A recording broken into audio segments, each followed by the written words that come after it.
Hi, everyone. Welcome into Primetime TV Show. I'm your host, Barbara Marville Kelly, and today I actually have a different co-host today because we're doing a special edition called Ask the Attorney, the real estate attorney, and we have none other than the amazing, honorable Mr. Andy Lyons. Thank you for joining us. Thank you for having me. I mean, I was so excited when you said, yes, you will come on and we will play on TV and educate people on what's happening in the real estate market, and I really appreciate that. I've known Andy for a number of years, and I've really gotten some good vibes from him, and he's really a real neat guy, great family guy. But you've also had your practice for 20 years. Yeah, well, I've been practicing law 20 years. I've had my own law firm for the last 10 years. For the last 10 years? Yep, and it focuses really entirely on solving real estate problems, is the best way I can describe that. You mean we have real estate problems? We sure do. Especially today, right? Yes. Most of what I do actually spawned from problems folks have with mortgage companies. That is a big problem for folks out there. How to deal with them, how to work with them, what to do if they get behind on their mortgage. So a lot of the counseling that I do really stems from saving homes. Saving homes. Yeah. And that can be, you know, the one thing about homes is homes are where our heart is. And when we feel threatened, I mean, it's kind of a scary situation. So if you've ever found yourself in that situation, you may want to connect with Andy, because I'll tell you what, he really does help you sit back and just get educated. And that's what I wanted to talk to you about, because you're really big on education, because that really gives us the upper hand. Now, when we were talking a little bit before the show, you said there's kind of like a fear factor there, right? Yes. So most of the time, my clients have what I call the fear of the unknown. They don't know if they get, for instance, if they get behind on their mortgage, what can the bank do? Can the bank take their home? Is the sheriff just going to come? Do they have an ability to try and keep their home? And there's just nowhere to go to really get good answers to these questions. So most of the time, what I'm trying to do is just educate my clients. What I've found is that if I can give them the tools and the education they need, then we can solve problems. It's as long as they know where they are, good, bad, or indifferent. Sure. Knowing where you are and understanding why you're there and having a plan to get out is really important to my clients. So that begins with education. That begins with teaching them about, for instance, the different things that they can do to save their home. One of the things I like to do is just from an educational standpoint, teaching people about what I have nicknamed the Big Four. And what I'm really talking about now is what happens when you get behind in your mortgage. And what I found is that no one really decides not to pay the mortgage. That's the last thing that goes unpaid. Something goes really wrong. Someone gets sick, or there's a death, or someone loses a job, and people get 1 or 2 months behind. And then they call the bank and they say, hey, I'm ready to make my payment now, let's get back on track. And the bank says, oh, no, you owe us 3 or 4 payments, and it's now $10,000. But the folks don't have that right now. They've just got back on their feet, and the bank won't work with them. And the next thing that happens is the bank files the foreclosure action. So I like to start maybe with, what is a foreclosure? A foreclosure is essentially where the bank is suing to take your house and sell it to pay themselves back. What's interesting is if they don't get enough money back, they can sue you for the difference. So dealing with all of that is really important for my clients. Making sure that doesn't happen is really important for my clients. So we try and do foreclosure avoidance strategies. I have an entire modification department of my law firm dedicated to saving homes. That's all that they do. I call them the Mod Squad. Actually. The Mod Squad. I love it. And what I have found is that most people come to me after having tried to work with their bank, and they can't get an answer, and they keep submitting the same documents over and over again, and the bank loses them or won't give them an answer. It's my opinion that the banks do that on purpose, that they'll make it so frustrating that you just give up and walk away from your home. And that's exactly what they want. That is the last thing that my clients should do. We've kind of taken upon ourselves to create a system to lock the banks in, to not give them any ability to give excuses. They cannot tell us, the law firm, they didn't get something that I just got to them in electronic format. There's no escaping that. So by creating a system to get through a lot of the red tape, has brought incredible results. I think 95% of my clients get modifications that tried, because the bank realizes it's in everyone's best interest. Of course. And the way a modification works is usually there's no lump sum due. It's just you're going to start making your new mortgage payment starting next month, and everything goes away. Well, the question will be, what does that loan look like? Yeah, where does that go? Where does the money go? So usually we're after some principal reduction. We're after the bank dropping what you owe to bring it closer to fair market value at least, to make this a deal that's good for both sides. Usually we're trying to bring down that monthly number as well. The monthly payment that you're making is usually straddling some folks, and that's hard. So if we can get that monthly number down and make it more affordable, it makes it more affordable to stay. So there's a lot of times where we're working on trying to keep the home and trying to work with the bank. But I also try and use myself as leverage, I guess is the best way I can describe it. I fight foreclosures for a living. I built a whole law firm fighting and beating foreclosure cases. We win. A lot of the cases we fight. And the banks don't like that at all. That's very bad for them. It's very expensive, and my clients stay in their home. So the bank now has an incentive to work with my clients that they didn't before, essentially because I'm in the way. And I'm forcing them to prove their case the right way, which they probably won't be able to do. But this then brings some leverage to my clients, because now the bank says, okay, it'd be better to have some money coming in than all of this money going out. And they protect their investment, and my client keeps their home. I mean, that's a win-win for everybody. And so trying to structure those deals, we use mediations sometimes to structure those. That's an effective technique too. So that's if my clients are trying to save their homes. But sometimes there's no saving the home. In other words, it needs a new roof, and it's too expensive to put it on, or it needs too much in repair, or it's so far underwater, meaning we owe so much more on it than it's owed, that there'll never be any catching that loan. At that point, I'm trying to look at options for my client that are a little bit different. And then we kind of move into the area of short sales. And so I educate them about what is a short sale. And a short sale is essentially where you're selling your home for less than you owe. The trick is to get the bank to let you walk from the difference. And that's typically where I come in. But this is a cleanup, as I call it. This is a good way to get the property out of your life and get the debt out of your life, start fresh, and move on. Without having a foreclosure on your credit or your record at all. Sure.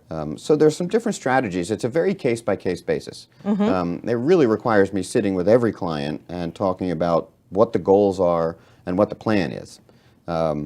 Because we can go into battle and fight a foreclosure, but I like to have an exit strategy. I like to know why we're doing this. What's our goal? And so having that discussion with my clients is really important right in the beginning. Because if the goal is to save the home, we want to start on that right away. So depending upon what the client needs or wants to do may determine what we do with the property in that situation. And that makes a whole lot of sense by finding out what the goal is, because who wants to leave their nest? That's our nest, especially if you've been there for 10, 15, 20 years or whatever. And like you were saying earlier, you're faced with job loss, death of a spouse, or whatever the situation is. So are you finding that the people that do want to save their home, it just depends on what the timing is with the real estate market? I would guess that has something to do with it, yeah? It does, and it even changes by lender. So some lenders I found really great to work with, and some are much more difficult to work with. So it kind of depends on who their lender is. It depends upon what their financial situation is. It is a very kind of a case-by-case situation. Yeah. But that being said, the process is very similar. The process in submitting the documents and chasing it down and the hours on hold and the fighting with the bank people, that doesn't seem to change. That seems to be the same across the board. But yes, it's a very kind of a case-by-case basis, which is why I think it's very important to educate people. Because if I can teach them about their different options, then we can kind of choose from those options. But without knowing what they are or how they work, it becomes, and that's the fear factor. That's the fear of the unknown. The one thing that keeps my clients up at night is the fear. And we're talking about the roof over their head, right? Yeah. So that's scary. That's different than a car or a pen or a watch or something. Yeah. This has, as you said, our home, an emotional attachment to Of it course. as well. Of course. But we have to have a living expense somewhere. So if we're not here, we're going to have to rent somewhere. Why would we pay more in rent than we could otherwise pay in a mortgage and just stay right where we are? And that is so very true. Hold that thought, because I know we have some housekeeping to do here in just a second. We're going to take a little break, and when we come back, we have more little things to discuss here with Mr. Lyons. And if you have any questions, if you want to give us a call, you can call us on our call-in number, 813-982-4049. We're going to take a break, and when we come back, we'll have more for you right here on Prime Time. Stay with us.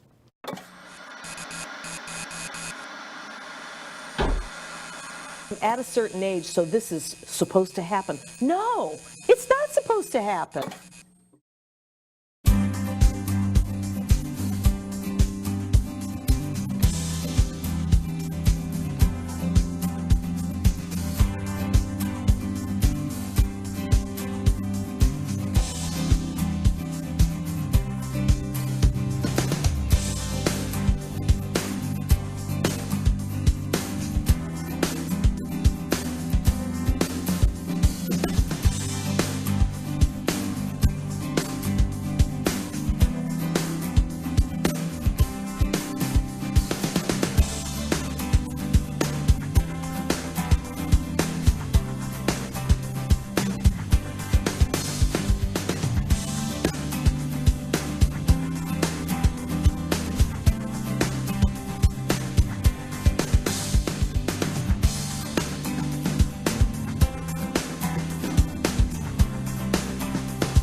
Hi, I'm Jerry from Hot Locks Hair Salon. We are conveniently located at 13414 US Highway 19 in Hudson. I've been a local hairstylist in our community for the last 34 years, 7 of which I was an educator. Our passion is the artistry of hair, and Hot Locks is here to help you achieve your perfect image. You can call us at 727-514-9978.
At a certain age, so this is supposed to happen. No, it's not supposed to happen.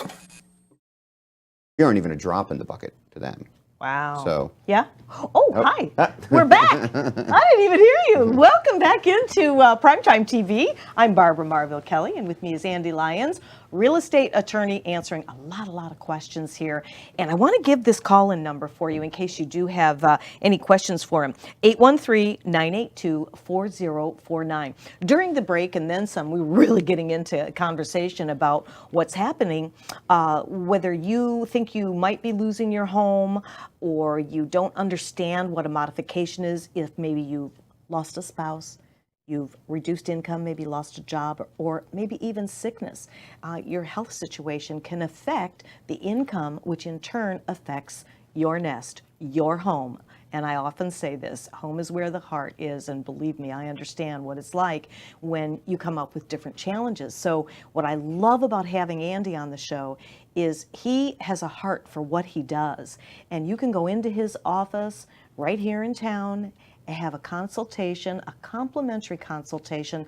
But I thought we'd just kind of get started on the airwaves and using our platform here on Primetime to bring this special edition for you, because I want you to sit back and really focus in on what we're going to be talking about now. Because during the break, I asked Andy, well, what if a client happens to, they're already on one modification, maybe they've already had 2 or 3. You know, we're in the state of Florida here. We're considered a disaster state after Armageddon, if you will. So I want to pose this question to Andy once again. I want you to share, can somebody, if they're already on a mod right now and they still got behind on that, and the bank says, well, you don't qualify for a mod until this date next year, then what? I hear that a lot. I call it the multiple modifications. I have many clients on their 3rd and 4th modification, because when they got the original modification, the financial situation was different, either in terms of the value of the property or in terms of what they were earning, or any number of financial situations that can change along the way. And so a change in circumstances might mean that that modification that they had is no longer affordable, or they may want to see what the bank has to offer now, because we're seeing some really good modification programs now. That second attempt, 3rd attempt, I hear all kinds of misinformation about. There is no law that says you can't have another modification. There's no law that says you have to pay on this modification for so long until you can get another modification. These are arbitrary bank rules that different banks will literally make up, and change at will. So they just change it as they go along? They do, and I've seen it happen. So this is a true story. I had a bank, I was trying to get a client a modification, and it was the month of January last year. And we're pushing, and everything's in, and I don't understand why we're not getting a result. And so I started to really push the issue and use the court system to help. And I heard from the bank representative something very interesting. He said, your client lives in an even zip code. The last digit's even. Kind of turned my head. What? Well, we only give modifications to even zip codes in even months, and this is February. How's that for arbitrary? Oh my goodness. Now, if you're applying for a modification and you don't know that, you think you got denied in the month of January. You don't know that you would have been approved in the month of February. You don't know to keep this thing alive until you get to February to try it. You just know what they told you, which is no. You need to dig further. We have to dig further into those reasons why, to be talking with the bank during the process to find out these things. But that's a perfect example of the randomness of the banks. Because there's no law in place that forces them to give a modification. We used to have something called HAMP, the Home Affordable Modification Program. And it wasn't really a law, it was more of a suggestion, but at least it gave some guidelines and some parameters and put some pressure on some of the banks to give some of these deals to people. Well, that's gone. And with that gone, it's entirely up to the banks to determine when they want to give a modification, if they want to, on what terms, and they can do something different for one person and something totally different for another that might otherwise look exactly the same on paper. It's up to them. So I've learned to give my clients some leverage, to give them, the squeaky wheel gets the grease. If you're just another number floating through, then that's probably how you're going to get treated. The idea is to not become a problem child, but to get some attention to yourself and to your problem, because what that will end up meaning is money to the banks. So every time I find myself scratching my head saying, why would the bank do that? The answer is always money. They are greedy. They don't care about you. They don't care about your house. They don't care where you go. They don't care where you live. They care about their money. So if ever we are wondering, well, why wouldn't a bank do this? Or why would a bank do this? The answer is they found a way to make more money by doing it or not doing it. So the job that I often have is to level the scales, is to make it so that my client gets the attention that they need in order to save their house. And that's all we're ever after. Right. We're not trying to win a free house. We're just trying to get everybody back on track and protect an investment both for the bank and for my client in a way to save the home. But it's, again, very case specific and very lender specific. Some of the bigger lenders, believe it or not, are easier to deal with than some of the smaller lenders. How about that?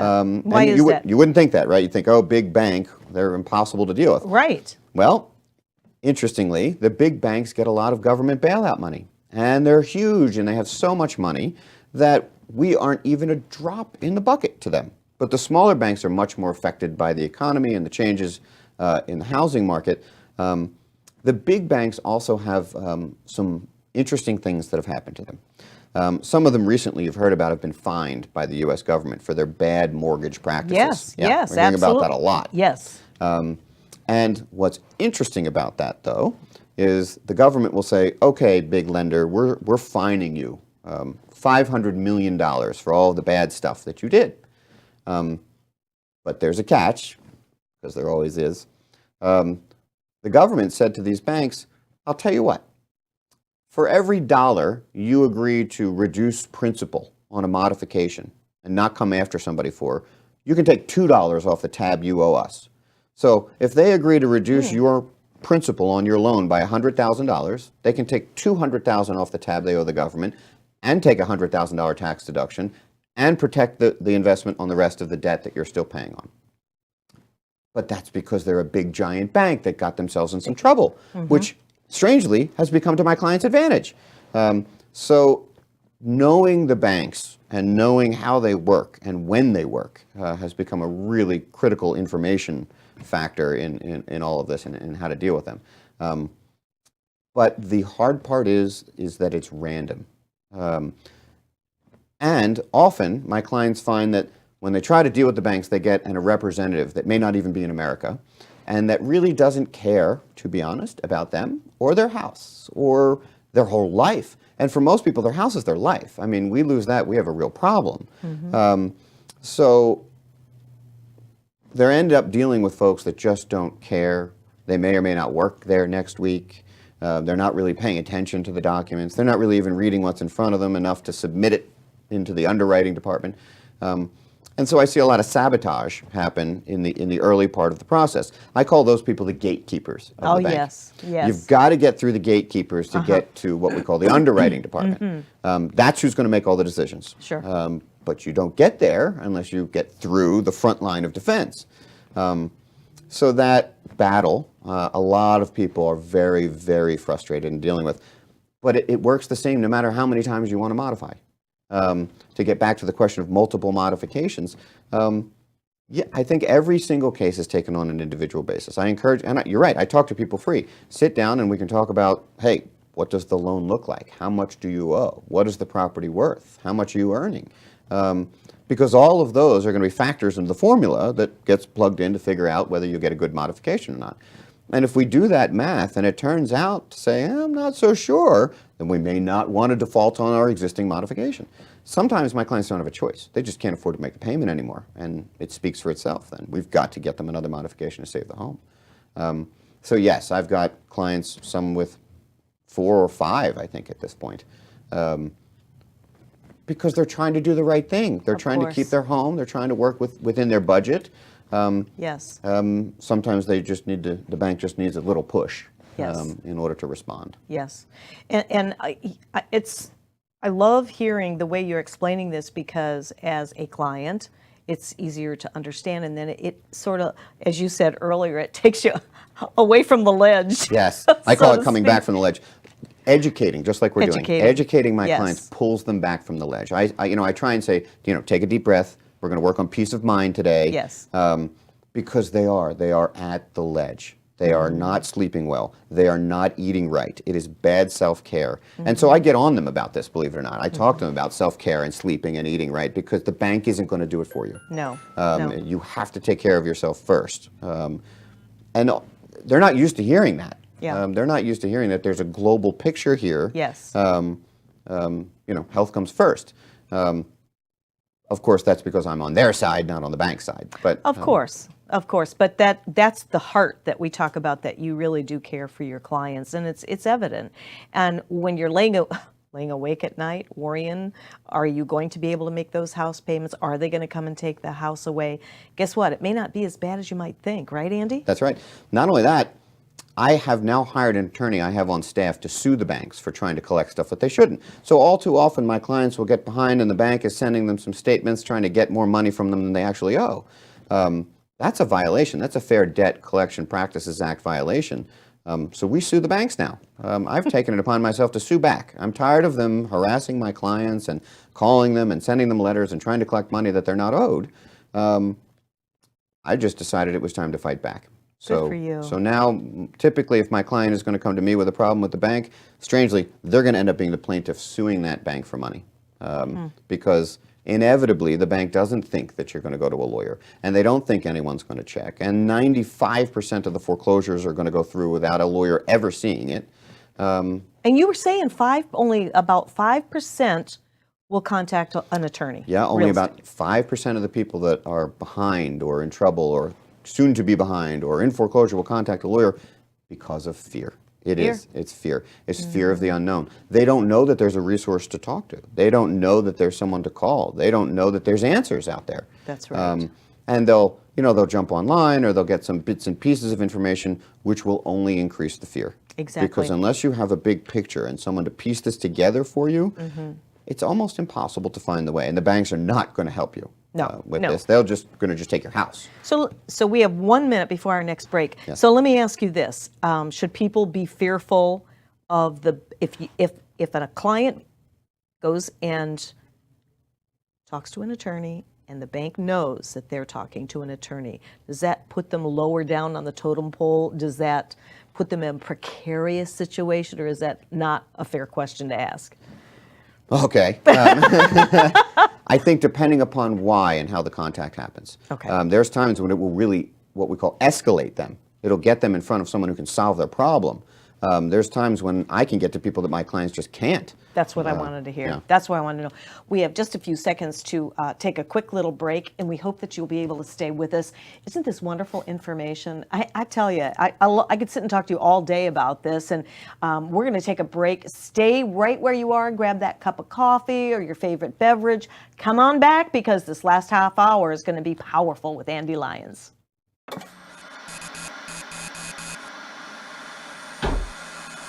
At a certain age, so this is supposed to happen. No, it's not supposed to happen.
Hi, I'm Jerry from Hot Locks Hair Salon. We are conveniently located at 13414 US Highway 19 in Hudson.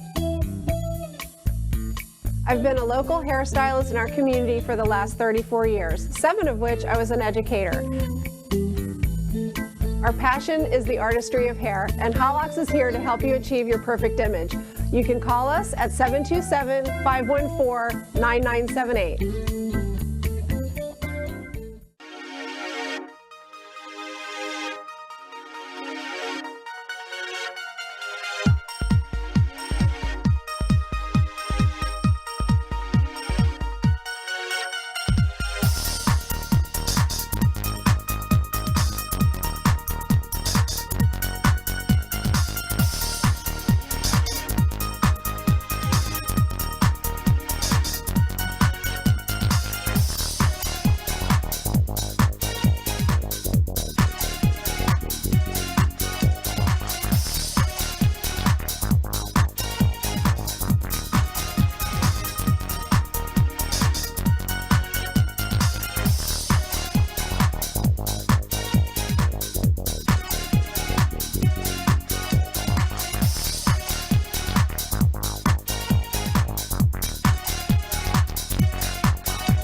at a certain age, so this is supposed to happen. No, it's not supposed to happen.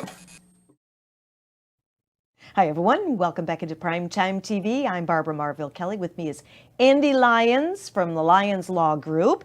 We're talking about real estate law. And I'm very excited to have Andy with us because you are like so enlightening. Things that I never knew, things that maybe you never knew. So we're going to be talking about what's happening in the real estate market. And then we're also going to have you we're not giving any names or anything, but I was just saying during the break how when Andy wins his cases, he just goes on and just blasts it out on Facebook, and it's so exciting because it just shows that your firm knows what you're doing with all these years of experience and everything. So where do you want to go? You want to talk about the real estate market, or do you want to start talking about a couple of these cases? I want to make sure that we get these, and I haven't heard these yet. War stories are more fun. I know. It's just that all the talk of the modifications makes me think of a case that I just finished recently. And I litigated the case for about 2 or 3 years in foreclosure, the whole time saying to the bank, just give us a modification. And they wouldn't, so I fight, and I keep fighting. Well, eventually I was successful, and they gave my client a modification. And they sent it to him, and he was thrilled. It reduced his principal by $150,000, and it was what we look for, a 2% interest rate over 40 years, and it's just fantastic. Home run. And so he signs it, he sends it back, he makes his payment. The next month goes by, he makes another payment. And then the bank sends him another modification. And they said, oops, we got the math a little bit wrong. This is the one we need you to sign. Principal goes up by over $200,000. Payment almost doubles. And my client comes to me, and he's in tears. And seeing a grown man cry is very difficult. But his whole family is there, and he's really worried that this is what the bank is going to make him do. So I took that case before the judge, and we brought in witnesses and a notary, and I called the bank representative, and I called everybody down there and proved, hey, we have a deal. A deal's a deal. My client did what he was supposed to do. He sent it in, and the judge forced him to do it. The judge said, no, I'm not going to let you get away with that, bank. You sent this to him. He signed it. He sent it back. A deal's a deal. You have to do it. Stuck with it. And so the bank said, reluctantly, okay, and we left. And then they took an appeal. So it goes up to the appellate court, the court which is above the trial court. And the appellate court was even more angry than the trial judge that this had happened.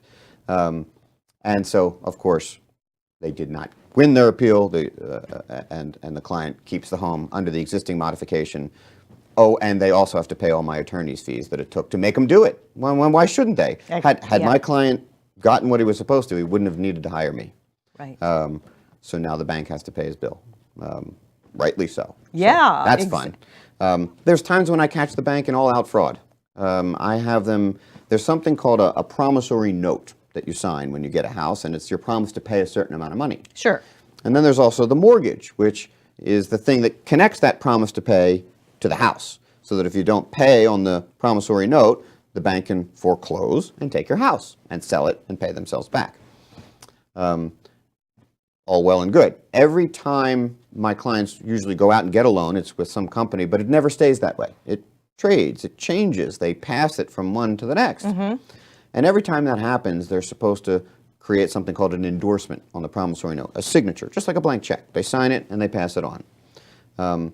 Except the banks don't always do this, or don't always do it right. But because 95% of the foreclosures are uncontested, they don't have a lawyer on the other side looking at it, I don't know how much they really even look at what they're filing. So they file a promissory note that was still back with the original lender, even though the new lender is 3 lenders from them. And then we're gearing up for trial, and then shows up this new promissory note with stamps on it, trading it from A to B, B to C, and C to D. That had to have been created after the lawsuit was filed. After the fact. Which is illegal. Not illegal. It's not. That means the foreclosure needs to be thrown out. And it was. And so we proved to the judge that the bank had altered the note, and the judge threw out the case. I have a client who's 2 different banks sued him on the same promissory note. Because these things trade so much, they can't themselves keep track of who has it. 2 different banks sued my client at the same time on the same mortgage and note. I can't believe that. True story. Now, meanwhile, I had both of them thrown out, and both of them paid his legal bill. But that being said, that's the kind of stuff that goes on, and most of it goes unchecked. I mean, if only a small portion of it even comes to me for me to sift through and find all this stuff, it makes me really wonder what's happening out there that no one's looking at. Exactly, You know? exactly. And that's the sad state of affairs when people are going through those tough times. It's bad enough that they're going through them. And like you said in the beginning of the show, people don't plan on not paying their mortgage. Correct. And so they find themselves in that situation to where they really should take a look at speaking to an attorney that has some real good grassroots proof that you know what you're doing. Yes. And that's why we're here doing the show today, is to really educate people so that they can have more hope and not feel as hopeless, and know that it may not be as bad as you may think. But you really blew my mind when you said that even though you may have one modification in place,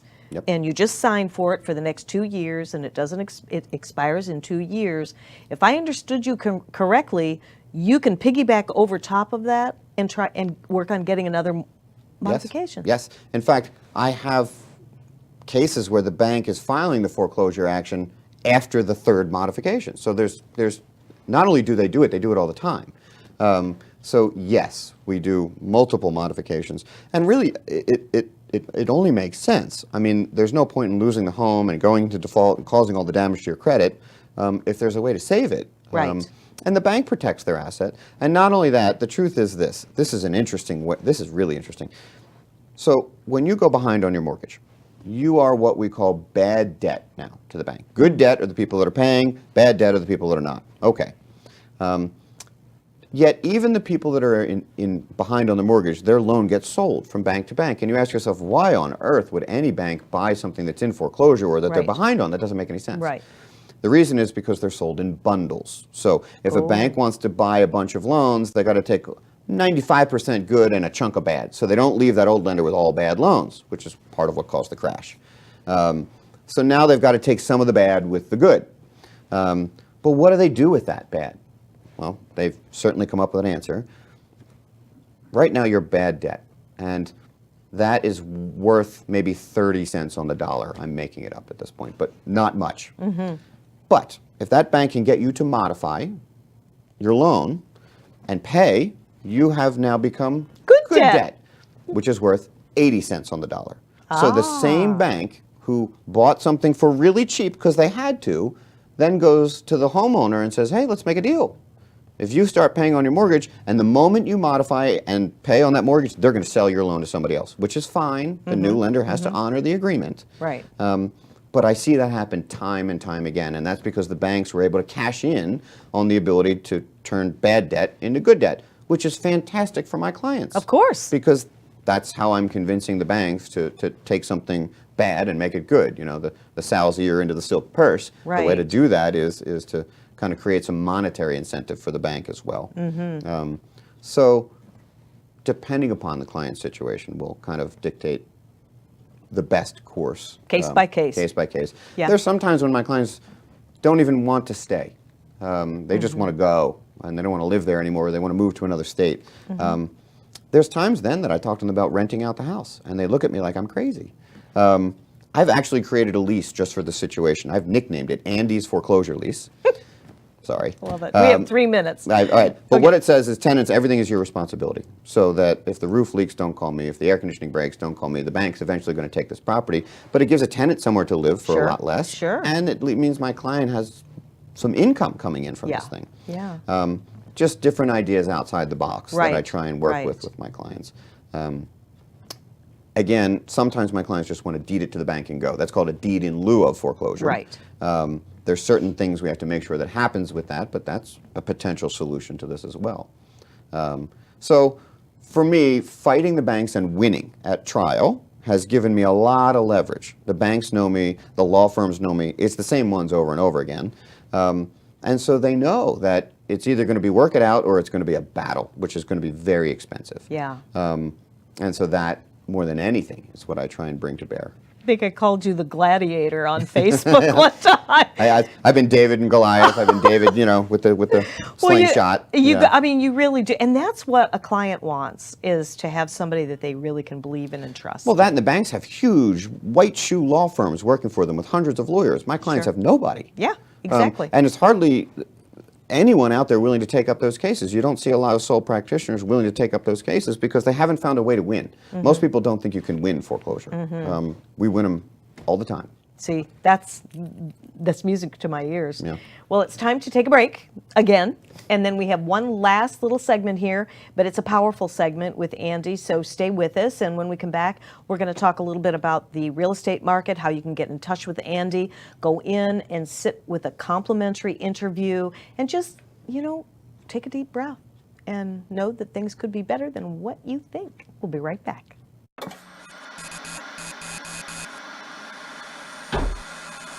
At a certain age, so this is supposed to happen. No, it's not supposed to happen.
Hi, I'm Jerry from Hot Locks Hair Salon. We are conveniently located at 13414 US Highway 19 in Hudson.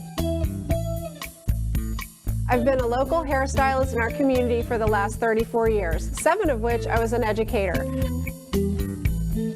Our passion is the artistry of hair, and Hot Locks is here to help you achieve your perfect image. You can call us at 727-514-9978.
At a certain age, so this is supposed to happen. No, it's not supposed to happen. Hi everyone, welcome back into Prime Time. I'm Barbara Marvell Kelly, and with me is Andy Lyons from the Lyons Law Group. We're discussing real estate law, a big subject today. If you are a homeowner or thinking about delving into a home, you may want to come in and talk with Andy, because he'll offer a complimentary consultation to you. And I really think put any fears away, and just he's a great guy besides that. So thank you. Thanks for joining us today. Thank you for having me. Yeah, our pleasure, really. Let's, in this last segment, talk about what's happening in the real estate market today. What's amazing is that I'm seeing a repeat. And anybody who has lived down here for 10 years or more knows exactly what I'm talking about. We're seeing all the new tract homes being built. And if you drive anywhere around this area, there's an area 54, the 54 corridor out here. Yes. You see all of these new homes being built. where are those jobs coming from? Where's the money coming from to buy these new houses? Well, that's the bubble again. That's all of that money being driven into the economy and into the housing market by the banks with cheap and easy loans that will artificially inflate the prices and will ultimately lead to the same crash. It has to repeat itself. And it's interesting, you hear history repeats itself until you get old enough to start seeing it. You begin to see the signs, right. And they're all around. For instance, there's a concept called stated income or no document loans, where you can just say, hey, I earn $70,000 a year. They're doing that again? They're doing it again. They're everywhere. Oh, wonderful. Yep. There's no money down loans. So you have people that are looking at the real, and now everybody wants to be a flipper, right? There's the people that buy the properties, fix them up, and sell them. So you've got people buying multiple properties, which is great and wonderful and sustainable when everything is good. But when the economy tanks and those properties are worth less than you've paid, and you can't pull enough income out of them monthly to make the mortgage payment, the whole thing crumbles again. And I'm hearing this from a lot of the leading experts out there, that we are sort of on the cusp of the top of that bubble again, that it really isn't sustainable for more than another year or so. So that's really what I'm anticipating. As part of my law firm, I do title insurance work. We do closings, real estate closings. And I have seen a dramatic increase in the real estate closings over the last couple of years, which says very clearly what's going on. People are buying and selling more houses. And that's even evident from the market right now. I mean, you can talk to realtors who will tell you they're seeing offers on the day they list properties for asking price. Well, I remember that from 2004, 5, and 6, before we hit 2007. Those same signs. Things are selling right away. There's easy money. There's investors out there. And they're building tons and tons of new houses, which are all selling. So that kind of recipe in an area like this, I think, is tough. I think if we had more infrastructure and jobs to sustain that growth, that would be something that would make me feel better about the sustainability of the market. But from a purely real estate market perspective, people maybe want to be thinking about what will be coming. There's ways to potentially get ahead of it. I work with a lot of real estate investors as well who use my services to try and discuss certain properties or whether it's a good investment or not, different investment strategies. And I'm seeing them become more and more creative. I'm seeing them become looser and easier, and things are selling easier and quicker. And that is not sustainable, in my opinion. So whether you're a real estate investor or whether you're a homeowner, the world looks very different. And what I might advise one might be very different than the other, depending upon what the goals are. Sure. But if you ask what's happening in the real estate market, it looks like roses right now. It really does. Everything is selling, and it's a good time. And there's also no rental properties. That's a big thing in the area here. It is impossible to find a rental, which says something about the housing market now. Right. That's yet another indicator of what's to come. So that if the reason for that is this: if you can't have any rental properties, it's very difficult to have a lot of jobs in the area. To require everybody who works in a given area to be a homeowner says that there's not enough money to sustain that. Certainly not in this area. So to strip the area of the rental properties makes it even harder to be here and to live here and to work here. Absolutely. And I think that just is going to beget the problem. And you don't think it's the influx of all the transports from different states that's coming to Florida that can help support that? You know, it's interesting. What I've seen happen over the years is this. Someone will sell their house up in Connecticut, and they'll come down with $100,000 or $150,000 on top of the house, because things are less expensive. So they'll be able to get more house for less money and bring the change. Right. The change lasts a year or 2 or 3. But then what? It's not sustainable. So I do see a lot of transplants, especially because of the weather. I see a lot of transplants and a lot of people coming down, but I'm not sure that there's a long-term plan. I'm not sure that we're thinking anywhere beyond 2 to 3 year horizon, or we'll figure it out then, or it's so cold up here, I don't care, I'm going. And I get that. Impulse. I get that. But then I often wonder, where are all the transplants going to work? Where's the jobs going to be to sustain this? And we're seeing tremendous growth up the 41 corridor, out 54, Wesley Chapel. We're seeing growth in this area. That kind of expansion. And another problem is created. In Florida, we have a lot of land. Okay, so I'm from Philadelphia. Go Eagles. Had to do that. And growing up in Philadelphia, there's very little space. You can't just build a whole nother section of tract homes on a cow field somewhere. It doesn't exist. Right. But here, if you don't like this neighborhood, we'll just expand into the next field. And you see those developments popping up and growing like crazy because there's space, because there's room.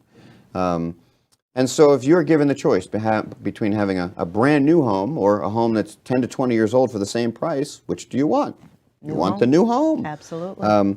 And so that's exactly what we're seeing. So the new homes are taking away from the existing sales, but only for a time. Only until they're all built. And what I saw happen last time is the builders would keep going and keep going and keep going until the market crashed, and then they just back off and stop. But we're still seeing them ramp up. We're still seeing the builders build. We're still seeing tons of houses go up. It's just people need to be very careful in what those loans look like. Be very careful about what you're signing. There's a lot of interest-only ARMs being sold, which says your mortgage payment is over 30 years, but the first 10 years you have to pay interest only. No principal. It makes the payment really cheap. Sometimes, 10, 20% of what a normal payment should be. But people get used to that, and that becomes their budget. And for the first 5 or 10 years, that's what they're paying. But that ARM's going to adjust. At some point, that payment's going to go up. Shock. And I see a lot of that. I see a lot of people coming to me after the ARMs adjust saying, well, I can't afford that. That's just too much. And that's fine. That's the modification. I see a lot of modifications when the ARM adjusts because the bank realizes it too. They sold you a product that was less than good way back when, right? Predatory lending. And now that that's adjusting, they know that that big payment's not sustainable. So they'll take what you owe over that next 20 years, spread it out over 40, lower the interest rate, and make the payment more sustainable. And everybody wins. Right. But that's become a focus for some of my clients in terms of going back to the bank. Because now we're seeing those 10-year ARMs. Remember, 10 years ago was when everything was almost falling apart. Right. And so we're seeing all of that kind of come to a head now. Wow. There's so much. I could keep you here all day and forever. But what I would like to do is go ahead and put Andy's website up because it is just so full of really good information so that you can go there. He has a few videos that you can click on and he's going to tell you in this video right here to just take a deep breath. And you can go in for a complimentary consultation and you can see what he has on here, the questions here, click on what to do. And, they keep calling, your bank or whatever. And there's just a whole list of different questions and information that will really give you that upper edge and that education. You can fill in the blanks here, and you're just going to love it. Fighting foreclosure, that's a big thing. Modifying the mortgage, when you're behind, and information that I've learned just today, and I've known Andy, goodness, a lot of years, a lot of years. And so you know what, make the choice yourself today. And if it's not for you, it might be for somebody else, because I said right when we opened the show, our house really that's where our heart is at home. We're raising a family, or maybe we're retired, we're in our retirement home, or maybe we're still working. A lot of baby boomers are still working out there by choice or by need, and we want to hang on to our home. Get the education, the legal education that you deserve. And Andy is one that I would trust with my mom, my sister, my brother, or my kids, or whatever, because you've been, in the industry now for, 20 years. You've had your own law firm for 10, and you're very proud of how you fight back, and you get the answers, because if you're looking for somebody that has a presence with the banks, this man has the presence with the banks, and I don't think they want to mess with you, do they? They don't like me. They don't like you. That's a good thing. They don't like me. That's good. And your home is where my heart is too. with every one of my clients. Yes, yes. You know, I take it very seriously. I know you do. Yeah. I know you do. And I love that about you, and that's why you're here. Yeah. And hopefully we'll be able to have you come back and we'll dig a little deeper. I would love to. All Thank right. you. Thank you, sir. Thank you for having me. All right, and thank you for being with us. And hopefully you will glean some information from our show today. It will be on Facebook. I will be sharing it on my timeline at Barbara Ann Marville-Kelly, and also on Primetime on Facebook. So think about it, and don't think too long, because you never know. You may be able to save your home. You may be in a much a better situation than you were 1 hour ago. So thanks again for joining us here today on Primetime TV. I'm your host, Barbara Marville-Kelly.